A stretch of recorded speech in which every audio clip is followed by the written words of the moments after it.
Okay, hi everybody. Welcome to the channel. Welcome to the video. So I'm back in my studio. It has been a week since I've been home, and I think close to another week before that I was actually down here creating. So I am ready to go. It's already late in the day because I had to clean up and I had some resining that need to get done so these things can be cured in time for when I need them.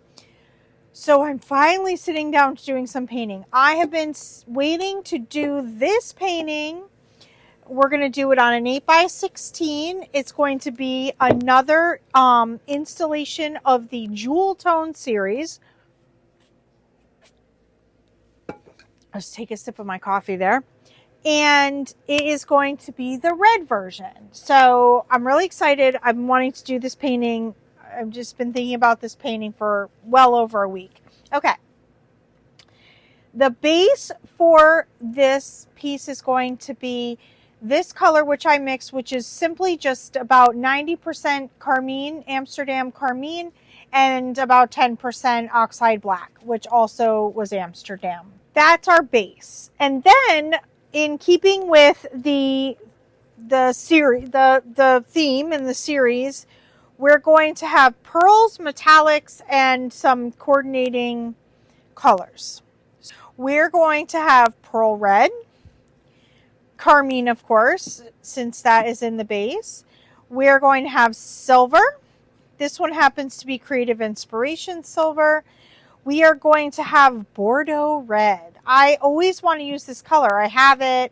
I bought it because I saw Kathleen using it all the time from Cause Creations, and I'm like, that color is amazing. I bought it, and I keep trying to integrate it, and so I'm hoping it's going to work out good in here. And then I have gold. This is Pebbio iridescent gold, and then I have pearl red. So that is our color scheme, and I've got my canvas all ready, and let's just get going. Okay. So a little word about the inspiration for this piece. The inspiration for this piece really simply is this deep, dark idea of like what I'm calling jewel tones, just super deep, rich tones. And also the inspiration is the dimension that I get from combining these flat colors with pearlescent colors, and just my love of sort of the traditional dutchpour, which would include just surrounding your paint colors with your base and the soft effects that you get from that. So here we go with the red version of this. Okay, guys, due to technical difficulties, you missed me putting all of this on, but I did it exactly in the order that I announced the colors in. I put a little bit of the base around the puddle, and now we're getting ready to blow it out.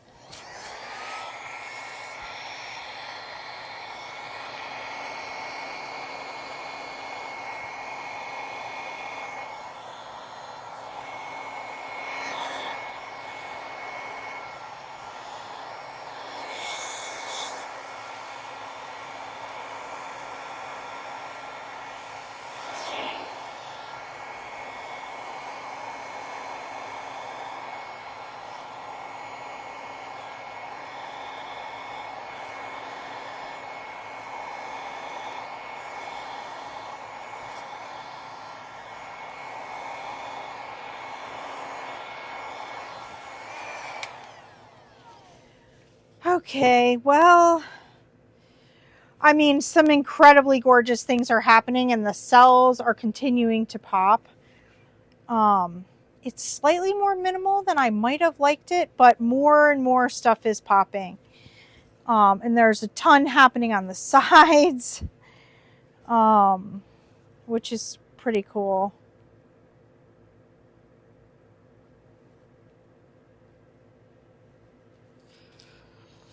trying to decide if I want to mess with this at all.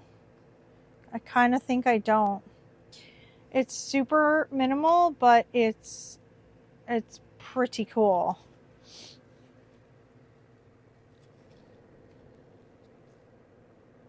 Just gonna give it a little.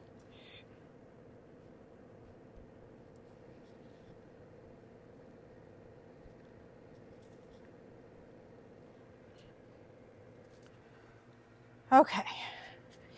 Yeah, I don't know. I'm thinking that the minimalisticness of this is probably a good thing, considering it's, you know, red. I think I want a little more happening, like down here maybe. I'm going to give this a little tiny bit of a blow further out up here, and then I think I might add a little more paint here and try to blow a little this way. So let's start with this.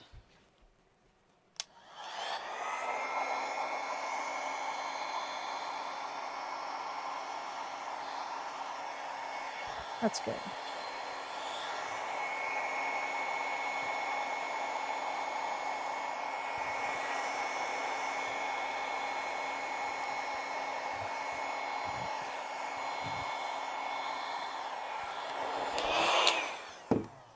Okay, that's actually cool. There's some color that's popping up here, and it may even come up with cells.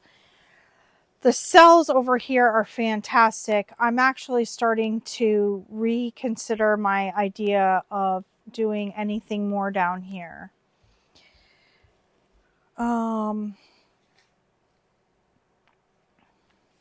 This side over here is like fantastic. It's almost like there's a solid, there's this color, and then there's solid, and then there's more of that color kind of coming over the edge, and it's actually pretty awesome. I do want to give it a little bit of scraping so it doesn't pull too much more. I'll probably be scraping these edges for a little bit because this side is really cool. I'll bring you in to look at it. I just don't want it to pull. I don't want it to pull too much more of this design down because it's super cool the way that it's just kind of working out right now. I have like just the tiniest bit of canvas showing over here, if you can believe it, with all of that is going on. And I don't want to ruin what's happening with the drips by trying to fix the canvas. So I'm actually going to attempt to just take a skewer and just sort of touch it. Oh, that worked. Okay, great. Okay. Yeah, I'm going to have to bring you in to see this. There's just so much cool stuff happening on these sides. And it's all kind of just it's kind of illuminated because of the pearl. Otherwise, I think you wouldn't even see most of this. But just the fact that it just sort of exists below the surface of this amazing color, I think is pretty awesome. Okay. Well, this is good. I'm going to let this cure up. I mean, dry and things will continue to pop. And it's super minimalist, but I really love it. So let's take a closer look at it. I'll show you what's going on with these totally cool sides when I get you down off of that tripod. All right. So here is some of the cool stuff we have here. We have this really cool area with a lot of awesome cells that are just continuing to develop. And then the whole thing sort of trails off. See how it's sort of there under the surface? That is cool. I hope that dries really well. I hope it's not... What is going on with my lighting? I hope that dries as well as it looks right now. We shall see. I'm going to show you the sides that I was talking about. Okay. So see how this side really came flowing over? Super cool. And then Same thing over here.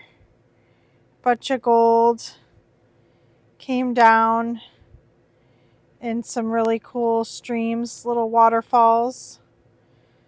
I really love that. And then we have some more of that ghostly sort of underneath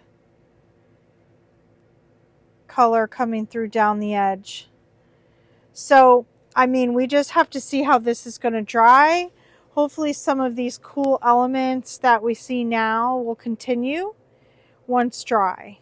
So, we'll just be another second here for you before it's dry. Of course, a little longer for me. Hi guys. Sorry for the turned picture, but it's just coming out much better if I hold the camera this way. So here is the dried piece. I love it. It is extremely minimal and almost a little bit ethereal up here and around here where the paint is just about showing through. And I don't know, there's something super cool about it. The sides are still so cool. Just kind of trying to hold a flashlight because it's so dark down here even though I have all the lights on.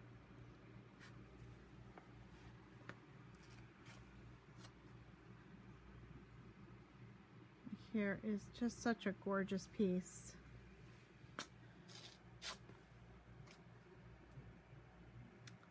Next will be the green, and then I might take a minor break from this series for a bit and come back only if I want to end up doing this on like a black or a gray base.